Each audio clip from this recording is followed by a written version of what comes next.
নমস্কার। আজ 26শে জানুয়ারি 2026, ৭৭তম প্রজাতন্ত্র দিবস, ভারতের গৌরবময় দিন। এই প্রজাতন্ত্র দিবসে যে সমস্ত ভারত মায়ের বীর সন্তান আত্মবলিদান করেছেন, তাদের প্রতি আমরা সকলেই শ্রদ্ধা নিবেদন করি। সাথে সাথে সংবিধানকে মাথায় নিয়ে সংবিধানকে রক্ষারও দায়িত্ব আমরা সকলেই নিই।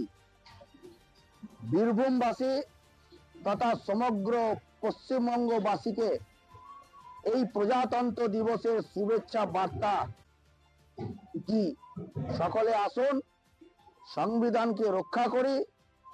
সাথে সাথে সুস্থ, সত্য, ন্যায় আমরা এই পশ্চিমবাংলার বুকে আগামী 2026-এর মে মাসে সেটা প্রতিষ্ঠা করি এবং সংবিধানকে রক্ষা করি। এবং যে সমস্ত বীর সন্তান পশ্চিমবঙ্গ থেকে স্বাধীনতা দিবসের জন্য লড়াই করেছেন, প্রাণ দিয়েছেন, তাদের প্রতিও আমাদের সমবেদনা রইল। সবাই ভালো থাকবেন। এই প্রজাতন্ত্র দিবস সুস্থভাবে পালন করবেন। ভারত মাতা কি জয়।